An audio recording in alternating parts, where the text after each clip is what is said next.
evening, ladies and gentlemen. Zum Beispiel haben wir eine ganz wundervolle Rolex. A charity gala auction in Berlin. If the luxury watch goes for a good price, a Berlin children's home will get a new sports field.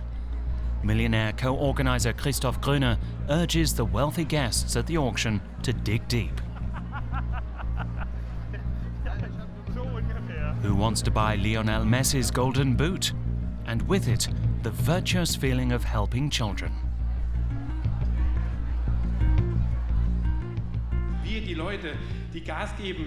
We, the people who drive things forward, who have the possibilities, the time, the money, we must get involved. We have one of the best countries in the world with the best opportunities. So let's help to create equal and fair opportunities for children. Thank you very much. For 6 months, Christoph Gröner let us record him on his day-to-day activities. Thanks to him and others, the resulting film gives an insight into today's society in Germany. At first glance, Germany is a rich and powerful country full of opportunities. But if you look closely, even in this industrialized country, the wealth is very unequally distributed. Success often depends on where you come from. But why should it be that way? Do these great differences threaten social cohesion? To get some answers, we talked to some of the leading academics around the world who have specialized in the issue of inequality, including Nobel laureate Joseph Stiglitz. The world is at a crossroads today. People sense that the control of their nation is being stolen from them. Inequality is the most pressing social problem facing us today. Welcome to the land of inequality.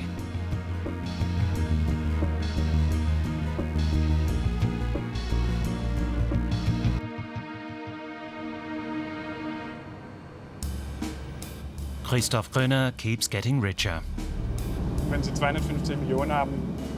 If you have 250 million euros, you can throw it out the window and it'll come back through the door. You can buy cars and real estate that increase in value. You buy gold and the gold price goes up.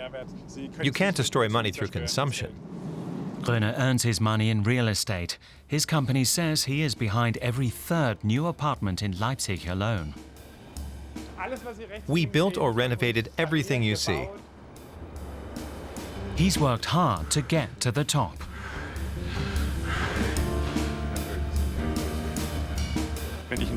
I always go to work. If I have a herniated disc, a 40-degree fever, if my wife and I have a fight and I don't sleep, I still work the next day. So, does his success automatically rub off on his children? Can you actually buy life opportunities in Germany?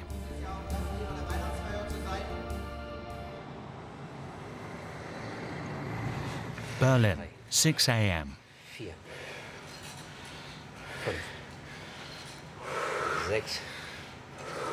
While other fathers are waking their children up, this millionaire is working up a sweat during an early morning workout.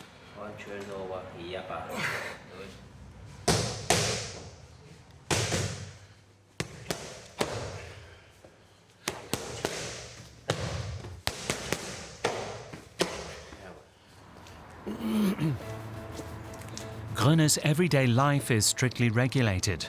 Time is money, and that can be added to anywhere, even in the car, where he turns the back seat into an office. Gröner sees his assistant, Angelique Lisa, almost every day, but his 4 children usually only at the weekends. As a father, you naturally try to get the best for your children. A child that attends a regular school still needs a lot from their parents during the week. That's where I fail completely.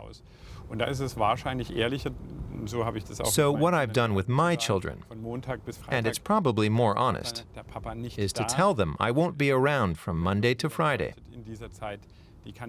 So I can't give them the attention they might need during that time.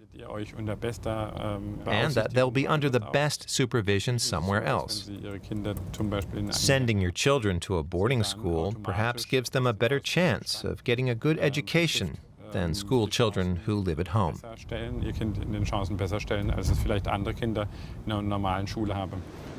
Christoph Gröner doesn't want his children to appear in this film. 2 of them go to an elite boarding school in another city. The school fees are €3,000 a month per child. 3,000 euros per month. Few families have that much even to live on. 4,000 people live in these high-rise blocks known as the Weiße Siedlung in Berlin's Neukölln district, mostly large families in 2 to 3 room apartments. 60% of them are on welfare. Children who grow up here usually go to the Sonnen Elementary School. 93% of the children there do not have to pay for their books because their parents are poor. These have been known as problem schools for years, but no one has done anything about it. Ich wünsche allen einen schönen guten Morgen. Good morning, everyone. Worauf müsst ihr achten, wenn ihr zu What should you pay attention to when you write a caption for your holiday picture? Meldet Raise your euch hands. mal bitte. Immer. A full stop after a sentence? Genau. Exactly. All but 2 children in Nuray Özdemir's 4th grade class have foreign roots. Schreibt euren Namen rauf und das Datum von heute. Ja? She sets them a written topic. My best experience on holiday. You can also write something about it first and then draw a picture. Sundus called me. She said we should meet. During the holidays, I had a tournament. We came 4th. Me and my parents went to Edeka supermarket. I got a Kinder Surprise, and then we went back home.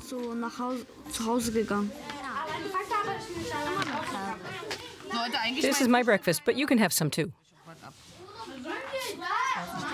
Stefanie Freitag is a teaching assistant. She's there to help with tasks, settle disputes and go on school trips. When a teacher is off sick for a long time and we don't have enough staff, then it makes me sad. If the children don't have lessons, they don't learn anything. I can manage up to the 5th grade. We're also doing something nice, aren't we? We like German most, right? Well, I like that most. Those who speak little German at home need more support. There are currently 4 vacancies for teachers at the school. I want to become a civil engineer because I want to earn a lot of money. Because that's what my father does, and you have to be good at math. I want to graduate from high school and work for a car company. I want to study. I want to become a doctor because I like helping people.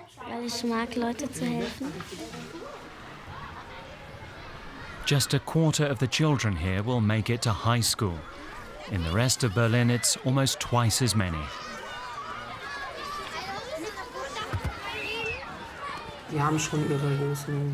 They do have their big dreams and goals.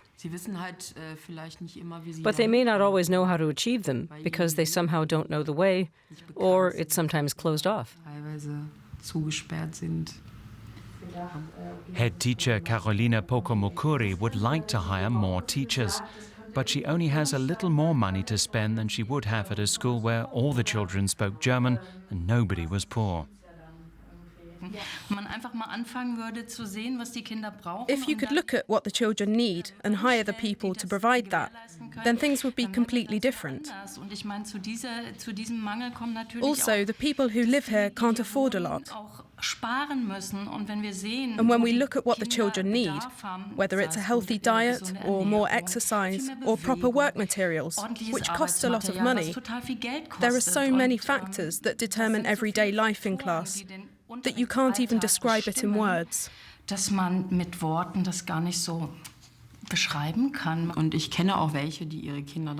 I know parents who don't send their children to this school at all. They group together and send their children to a school farther away.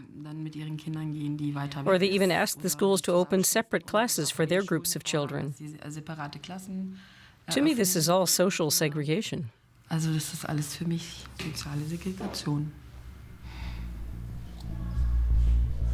Social segregation in this context is the spatial separation of rich and poor. What happens when those on top and those down below drift further and further apart? Economists and social scientists all over the world are looking for answers and investigating the consequences of inequality.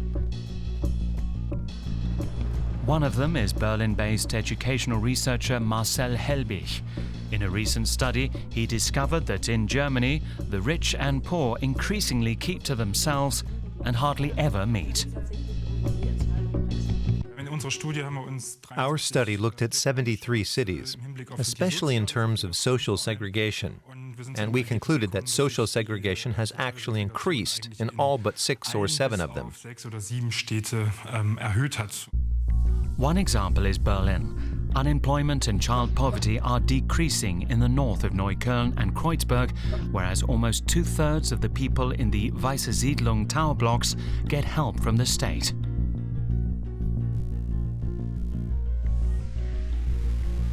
In the Ruhr area, the A40 divides the city of Essen. North of the motorway, 17% of adults are on social welfare, whereas south of the A40, the figure is only 7%. In many cities in Germany, we see these pockets in certain neighborhoods where 70 to 80% of the children live off benefits. For the schools, this means a concentration of the social problems that go with that. The education system has to struggle with this every day. Not only are rich and poor meeting less and less, it's also becoming increasingly likely that children with and without immigrant backgrounds will go to separate schools. This is an experiment involving 2 schools in Essen. In orange t-shirts, an elementary school in the far more affluent southern part of the city. And in blue t-shirts, children from a school in the poorer north of Essen. The children have to ask each other a single question. The pupils from Essen North ask each other, "Are you a foreigner?"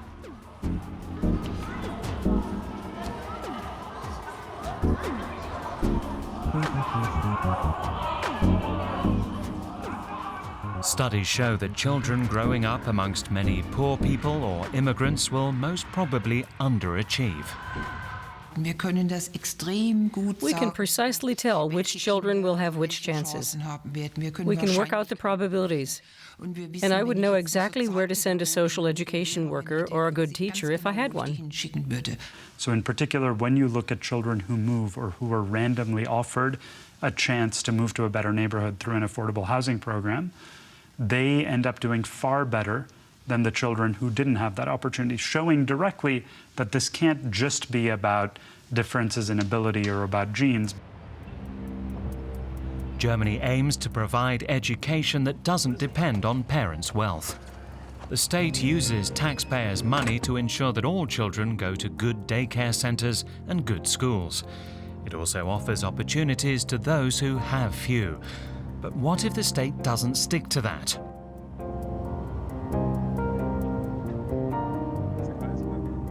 Christoph Gröner, a millionaire and father, feels he has a duty. If you're from a good home and the education policy is substandard, your parents can help with that. If you have a bad home, but a good school, then the school can lessen the impact of the bad home. But it's failed everywhere. We've got parents who don't care and don't get their act together. And an education policy with the doors wide open to the chaos we see today. The entrepreneur is on his way to the Laughing Hearts Foundation for Disadvantaged Children.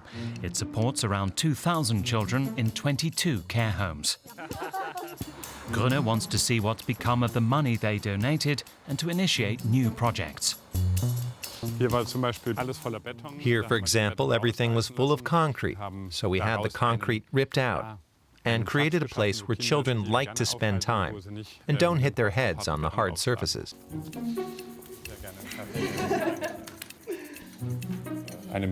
Gröner takes one project at a time, paying for tutoring, dental braces and sports fields, and all of it in addition to running his business. See, you can do charitable work and get your homework done.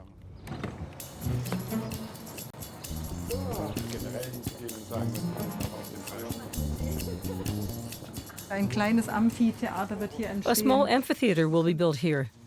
For me, it'll be a dream come true.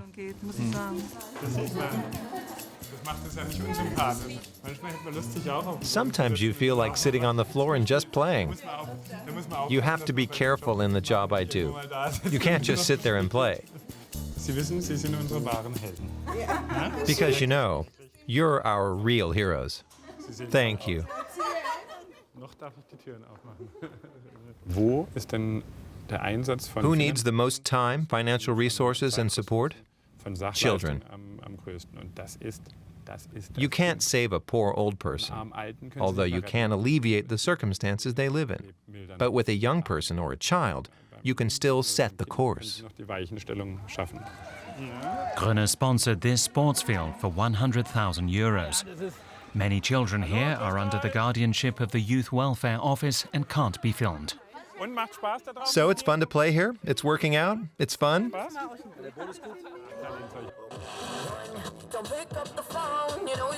The girls from the children's home have rehearsed a dance for the event as a thank you.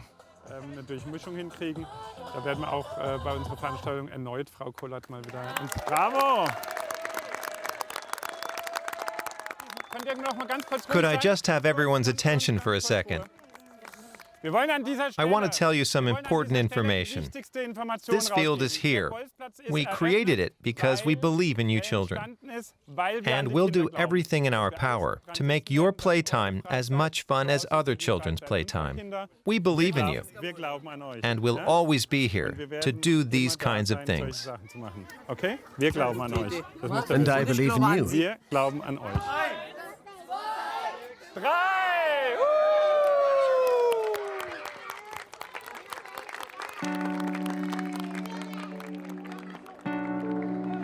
If it becomes clear in a society that the richer people have much better opportunities than the poorer, it also affects those in between, the middle classes.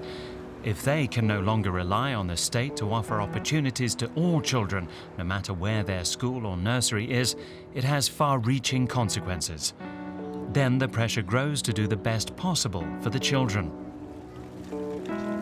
In Germany, a family with 2 children is middle class if they have a gross monthly income of between 3,000 and 5,000 euros, like the Klaus family from Leipzig.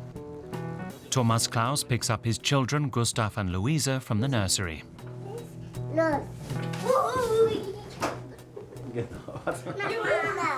A big topic at the moment is which school Gustav should go to.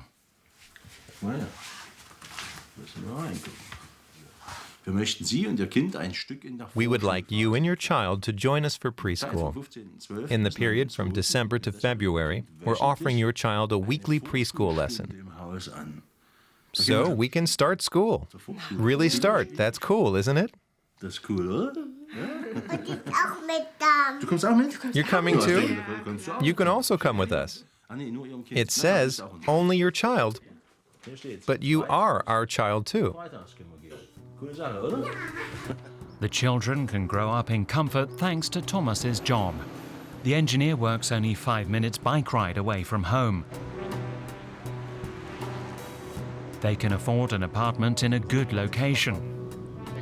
But it's been clear for some months now that his company wants to save money and that entire plants are under threat. Possibly his as well. So there we are. We all thought we were part of the big operation, and then some lawyer tells us we aren't. I see a huge risk that we'll be left standing here empty-handed. Then we'll have lost. If we're just ripped out of here without any control over it, then we're really facing total defeat here in Leipzig.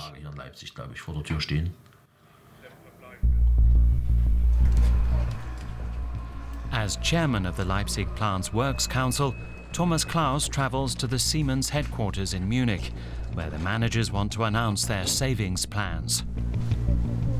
It's an end to the rumors, everything in black and white. I have 2 children, and I also have plans for the future, and they are largely based on a future with my good job at Siemens. And now it's all up in the air. When that future is no longer there, then I'm on shaky ground. It's a bit like the road to the slaughterhouse. Very emotional. sehr emotional eigentlich.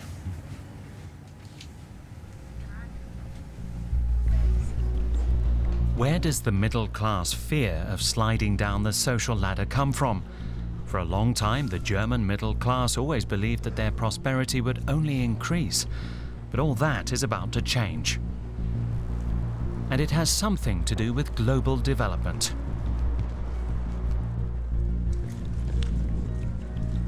Economist Branko Milanovic has examined the consequences of globalization and number-crunched large amounts of data on it. His conclusion: people's income has risen, but not uniformly. When we look at globalization, and when we say about globalization, we are really talking about the period of the last 25 to 30 years. And we have two large groups of people who you can say are the winners of globalization. The first group already belonged to the rich 1% of the world, and they are getting richer and richer. Of particular interest are the middle classes in Asia, especially in India and China, where the income of 2 billion people has grown strongly. They are the winners of globalization, unlike the lower middle classes of the US and the industrialized countries of Europe. Income is also stagnating in Germany. The group that you can say are losers, although they have not really lost in real terms, but certainly they have not gained very much from globalization, are people from the lower parts of the income distributions in the rich countries. So it's actually lower middle class of Germany, United States, Japan, or France, and they have incomes today that they had like 20 years ago. We've managed to pull 2 billion people in India and China out of poverty. This is an incredibly positive development. But at the same time, it's true that the lower middle classes, whether in Mannheim or Michigan, haven't got a lot out of it in the last 20 years. In concrete terms, it means that if Europe fails to link globalization with principles of social justice, there is a long-term risk of a rupture between globalization and the lower strata of the population.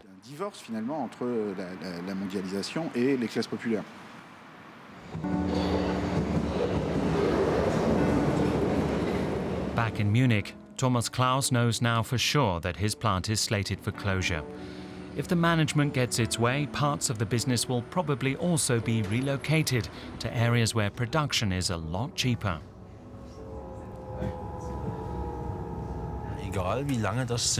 No matter how long this situation lasts, there will come a time when I won't be working a kilometer away from our apartment, when I won't have the income and security I have now. And then I'll have to take a look at what I'll be able to afford. I'll also be back on the job market, and that won't be easy. I'm well aware of that, and there will be considerable upheavals.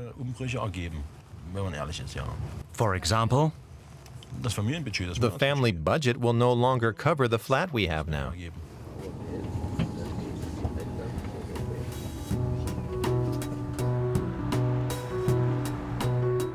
the housing market in Leipzig is very competitive. As in all German metropolitan regions, people are moving to the city center here. Real estate investors smell high returns. Rents have risen by 25% in the last 5 years. Affordable 3 to 4 room apartments are rare. If they have to move, Thomas Klaus's family would probably have to relocate to the cheaper edge of town.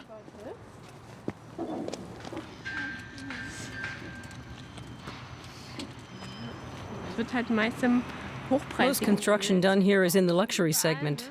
It's like everywhere, isn't it? You know the situation in the big cities, and I think we're on exactly the same sort of spiral here. Of course, that would be attractive, but given our current situation, I needn't give that much thought.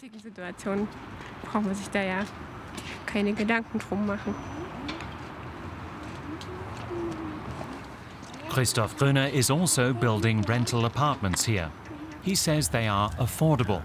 2 rooms for €700 excluding services. That's €12 a square meter. It's not the most expensive, it's not the classiest, but it says something. It has style, quality, meaning, and soul.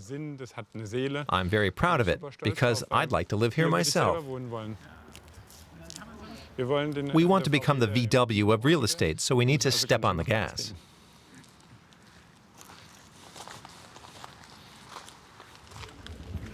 Gröner's success also impresses his children. They get asked about him at school.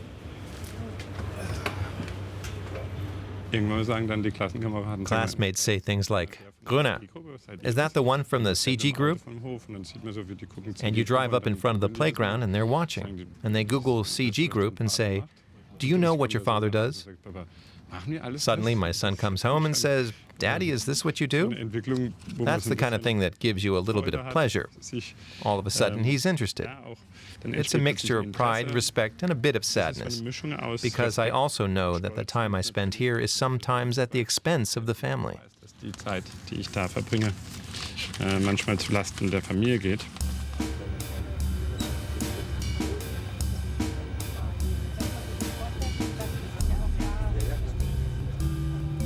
Anja Gröner works in the basement of the old Berlin Postal Bank building, which Gröner's company is currently renovating. She doesn't want to just live off her husband. Her furnishing company fits out apartments, including ones built by her husband. Herr Fischer! The Gröners want to shield their children from their luxurious lifestyle as much as they can.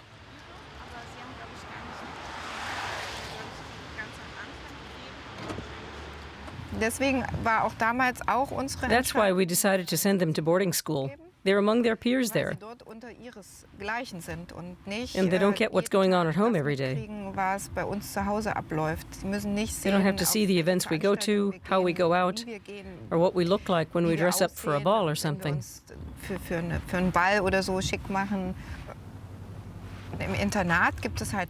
At boarding school, there are rules, and all the children are treated the same.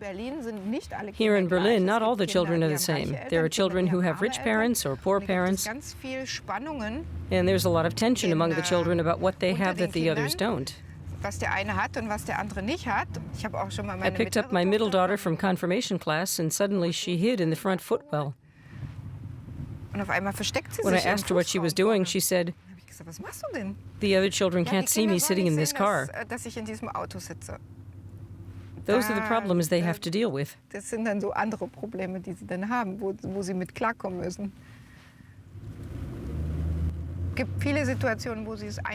There are a lot of situations where they have it easier, but there are also situations where they have to compromise. Because Daddy isn't there a lot.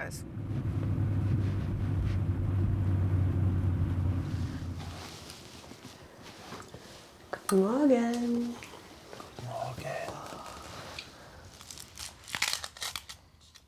It's important to Thomas and Katrin Klaus that they and their children can stay exactly where they are. There's a very good social environment here. There aren't the typical rogues here where you think, does that child even have a chance at all? The home, the parental and social environment all exert a strong influence. And I get to see my friends from kindergarten back in school. Genau, ne?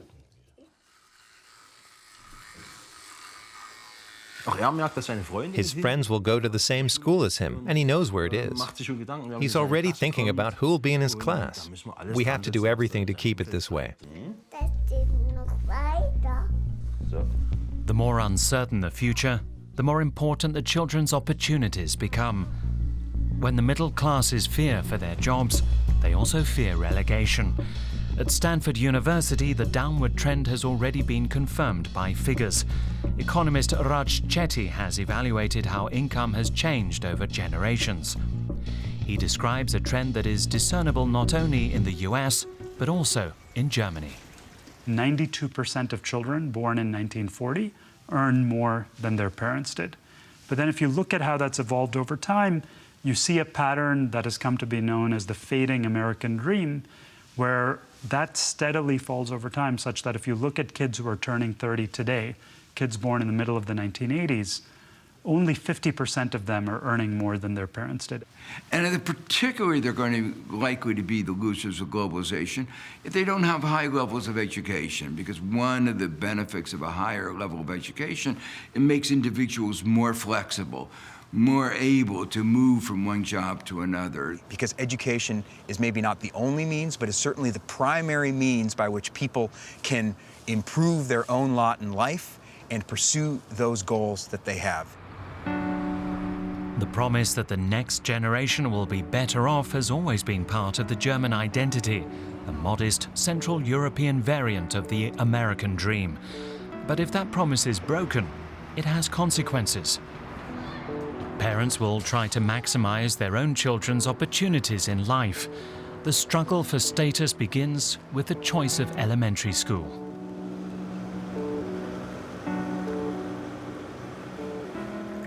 Markus Kostel is a nurse at a hospital in Bochum. He has a 5-year-old son, Louis, who he doesn't want on camera. Louis will be going to school in autumn. Kostel is afraid that his son will not receive proper support at a public school, so he has registered him at a private school, a Waldorf School. At the moment, he is so far ahead that he can already read and write and so on. But the public schools would probably concentrate on the worst in the class first. The downtime he'd have in school was a decisive factor for me, as well as the different social environment you would be in. Kostel himself went to a public school. Run-down buildings and big classes with a teacher standing at the front. He wants to spare his son that, but it doesn't come cheap.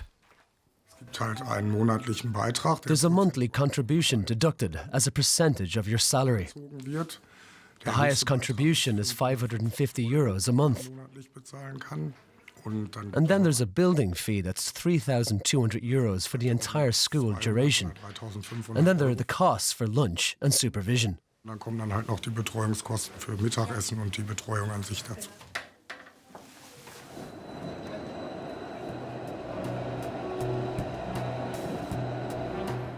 The Wattenscheid district in Bochum. More than 1 in 5 inhabitants here have a migration background, and Wattenscheid is home to most of the city's unemployed people. Right in the middle of it is the Wiederschule. Markus Kostel has registered his son here. It's a Waldorf school, which are private alternative schools. Like most schools, religious or secular, they are largely financed with tax money, because all children can go here, at least in theory. Kerstin Fricker is a teacher there. She guides interested parents through the campus.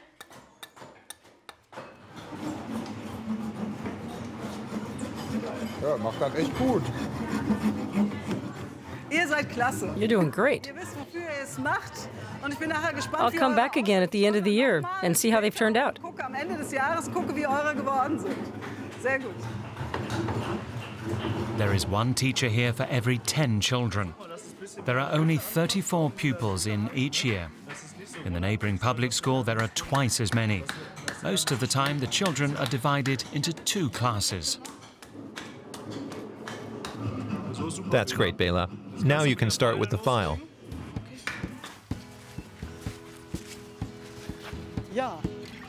I'd like to introduce Mimi and Mocha. Hallo. Ja, du bist auch eine hübsche, ja. Na genau. Das ist natürlich die Attraktion für This is, alle of course, the attraction for all the students, a real highlight. The idea is to give our city kids an experience of what nature is. noch erleben, was Natur ist und auch noch erleben, And wo where kommt does our denn das breakfast egg Frühstücksei come from? her? Not from the Nicht supermarket. etwa aus dem Supermarkt. There's a school garden, a school circus, a theatre stage, a sculptor's workshop, a canteen, and music clubs. Das ist uns ganz wichtig für die These musikalische. instruments are important for their early musical education. Solche We Dinge want everyone to experience the success of creating sound. Ton eben haben kann.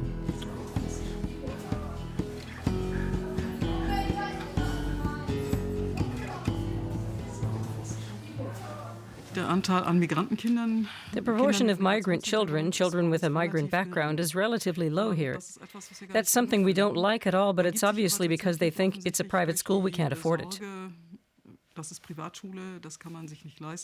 We have two groups who come here. One is a big Turkish family. It's like a clan that's branched out more and more, and so we get the cousins of the cousins who have already been here. Ein Clan, der immer weiter sozusagen sich verzweigt hat, und dann kriegen wir die Cousinen der Cousinen der Cousinen, die schon mal da waren. Also über Mundpropaganda. It's all about word of mouth. The second are children here with an African parent. These are the two migratory backgrounds that we have children from here. But there are only 2 or 3 children per class, not more. Not yet. Nicht mehr. Noch nicht. 2 randomly selected school classes, one from a Waldorf school in Herne, in purple t-shirts, and one from a comprehensive school in Cologne's Kalk district, in white. The question to everyone: do you speak another language at home other than German?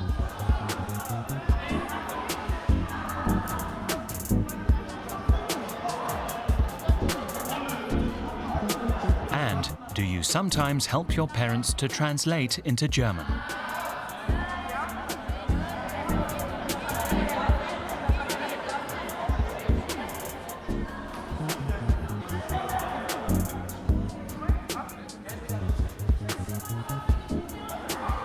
But segregation is just getting worse.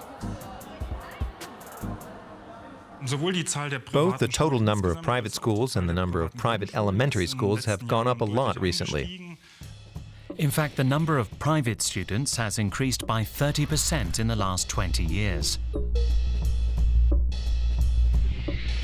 The increase has been especially noticeable in elementary schools. Here, the number of private schools has quadrupled.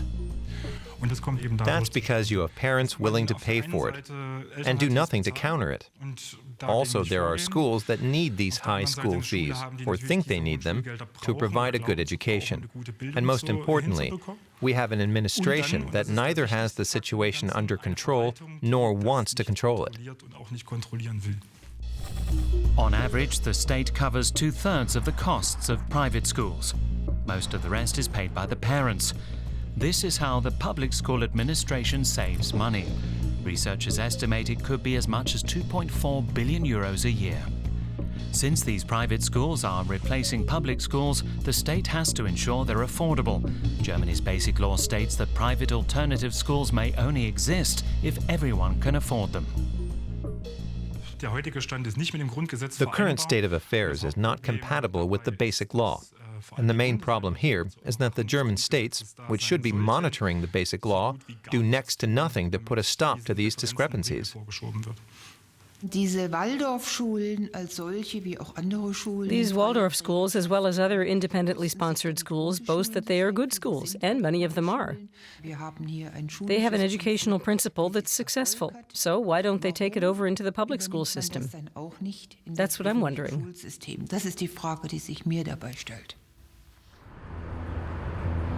The state is supposed to ensure that good opportunities for children do not depend on their parents' money. Because that often doesn't happen, others take on part of the responsibility, such as the patrons of the Laughing Hearts Foundation Charity Gala in Berlin, where Christoph Gröner is also the evening's host.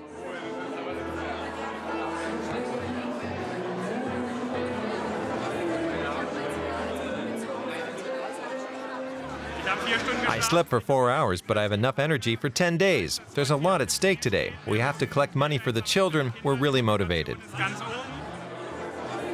But few children in care have been invited. Instead, the rich and glamorous. The Berlin Senator for Healthcare and Equality is here. It's nice to see all you beautiful people, and you're doing something good. Thank you so much for that. Vielen, vielen herzlichen Dank dafür. Dilek Kolat is called the patroness here. She doesn't have a say in what happens with the donation money, but at least she has Gröner on her side. They're both committed to saving children from going down dangerous paths in life. The girls end up on the street, that's how far it goes. It tears my heart apart. That cannot happen. Pia Görlücke, known from a children's talent show, sings for the crowds.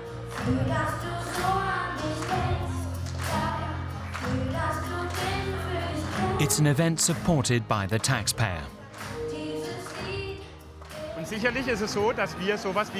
These donations are tax deductible. So in the end, the state pays half, and we pay the other half.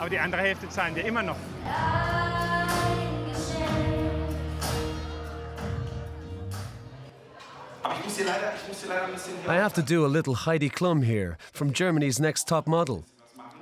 Girl, we have to do something with your outfits. Because you sang about a present, we would like to make you a present for tonight. An evening dress.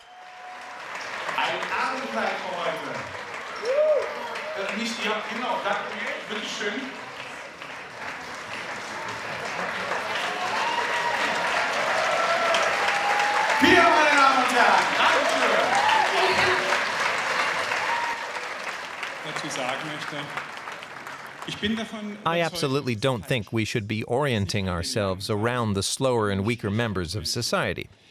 But what I am quite sure of is that we'll be judged by how we, the strong performers, deal with the fact that there are lower performers and people who struggle in society, like children or people who have fallen into poverty.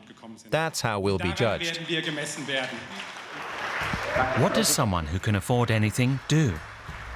Who doesn't want more money but more influence? Does wealth also help in political participation, possibly even more than is good for democracy? The Siemens employees in Leipzig are making photo greetings cards for their managers. They'll see that their decisions affect people. Right now, we feel powerless.